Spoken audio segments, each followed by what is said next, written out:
নমস্কার, আপনারা দেখছেন রাখি ক্রিয়েশন। সাথে রয়েছি আমি রাখি। রাখি ক্রিয়েশনের আরও একটি নতুন রেসিপি ভিডিওতে আপনাদের স্বাগত। আজ আমরা নিয়ে হাজির হয়েছি মাছের আরও একটা নতুন রেসিপি। কথাতেই আছে মাছে ভাতে বাঙালি, ভাতের পাতে এক টুকরো মাছ না হলে চলে। তাই আজ একদম তেল মশলা ছাড়াই তৈরি করব মাছের ঝোল বা মাছের স্যুপ। কিভাবে তৈরি করব বিস্তারিত রয়েছে ভিডিওটিতে। রান্নাটা করার জন্য যা যা লাগবে: মিডিয়াম সাইজের পেঁয়াজ কুচো, রসুন, কাঁচা লঙ্কা, লেবু, আলু, টমেটো, ধনেপাতা, সাথে লাগবে মাছ।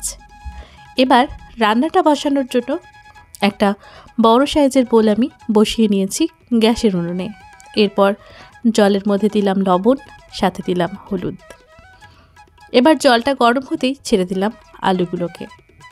আলুগুলো দেওয়ার পর কয়েক মিনিট অপেক্ষা করলেই আলুটা কিন্তু সেদ্ধ হতে শুরু হবে। এই পর্যায়ে দিয়ে দিলাম হাফ চামচেরও কম সরষের তেল। এবার ভালোভাবে ফুটতে দেব আলুটা সেদ্ধ হওয়ার জন্য। আলুটা যখন বেশ কিছুক্ষণ সেদ্ধ হয়ে যাবে তখন আমরা ছেড়ে দেব মাছগুলোকে। মাছগুলো দেওয়ার পর অপেক্ষা করব আরও কিছুক্ষণ, তারপর দেব বাকি উপকরণগুলো। মাছটা দেওয়ার পর আরও মিনিট দুয়েক এভাবেই আমি ফুটিয়ে নিচ্ছি। এতে আলুটাও সেদ্ধ হয়ে যাবে, মাছটাও সেদ্ধ হয়ে যাবে। এই পর্যায়ে দেখুন সুন্দর করে মাছটা কিন্তু সেদ্ধ হয়ে গেছে। এবার ঝোলটা দেখেছেন কতটা পাতলা। বাকি সবজি, বাকি উপকরণ সমস্ত কিছু সেদ্ধ হতে হতে জলটা আরও খানিকটা ঘন হয়ে যাবে। দিয়ে দিলাম গোটা গোটা কয়েকটা রসুন, ঝালের জন্য কাঁচা লঙ্কা এবং গন্ধের জন্য। সাথে সাথে দিয়ে দিলাম একটা মিডিয়াম সাইজের পেঁয়াজ কুচো। এবার ভালো করে ফুটিয়ে নেওয়ার পালা। সুন্দর করে মিনিট খানেক ফুটিয়ে নেওয়ার পর দিয়ে দিলাম 3টে টমেটো। টমেটোগুলোকে ছোটো ছোটো টুকরো করে কেটে নিয়েছিলাম, বেশিরভাগ টমেটোর বীজটাই ফেলে দিয়েছি। এবার অপেক্ষা করব টমেটোগুলো ভালোভাবে সেদ্ধ হয়ে যাবে ততক্ষণ পর্যন্ত। সুন্দর করে হাই ফ্লেমেই আমি এটাকে ফুটতে দেব। সুন্দর করে যতক্ষণ না সেদ্ধ হচ্ছে ততক্ষণ কিন্তু রান্নার স্বাদ পাওয়া যাবে না। এই পর্যায়ে টমেটোগুলো ভালোভাবে সেদ্ধ হয়ে গেছে, আলুগুলো সেদ্ধ হয়েছে কিনা একবার চেক করে নেব। তাই একটা কাঁটা চামচের সাহায্যে এভাবেই দেখে নিতে হয়। সুন্দর করে আলুটা সেদ্ধ হয়েছে যখন বুঝবেন তখন গ্যাসের আঁচটা কমিয়ে ওপর থেকে খুব সাবধানে টমেটোগুলো তুলে নেবেন। টমেটো, গোটা কাঁচা লঙ্কা, রসুন এগুলো সমস্ত কিছু তুলে নিতে পারেন। তারপর হাতার সাহায্যে একটু প্রেসার দিয়ে এটাকে ম্যাশ করে আবারও ঝোলের মধ্যে দিয়ে দেব।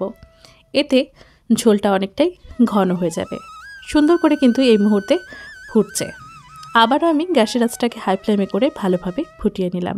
দেখুন এই পর্যায়ে কিন্তু ভাতের সাথে পরিবেশনের জন্য একদম পারফেক্ট ঝোল আছে। তাই এবার ওপর থেকে দিয়ে দিলাম বেশ খানিকটা ধনেপাতা কুচো আর কয়েকটা কাঁচা লঙ্কার টুকরো। সুন্দর করে দেওয়ার পর ওপর থেকে 1 চামচ মতো সরষের তেল ছড়িয়ে দেব। এটা যদি আপনারা পছন্দ না করেন তেল খেতে তাহলে সেক্ষেত্রে দেবেন না। এবার দিলাম অর্ধেকটা পাতিলেবুর রস। সুন্দর করে মিশিয়ে নিচ্ছি গ্যাসের আঁচ বন্ধ করে। এবার পরিবেশনের পালা। দেখুন দেখতে কতটা সুন্দর হয়েছে, খেতেও ততটাই দুর্দান্ত হবে। যাদের তেল মশলা খাওয়া বারণ তারা কিন্তু এভাবেই মাছ রান্না করে অনায়াসেই মাছের ঝোলের স্বাদ নিতে পারবেন।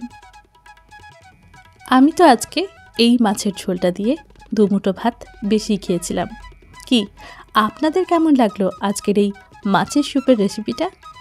ভালো লাগলে লাইক, কমেন্ট, শেয়ার করে পাশে থাকবেন। কিন্তু আরও নিত্য নতুন রেসিপি ভিডিও দেখার জন্য আমাদের চ্যানেলটিকে সাবস্ক্রাইব করে পাশে থাকবেন। আর হ্যাঁ, আপনারা কী ধরনের ভিডিও দেখতে চান সেটিও কিন্তু কমেন্ট করে আমাদের জানাতে পারেন।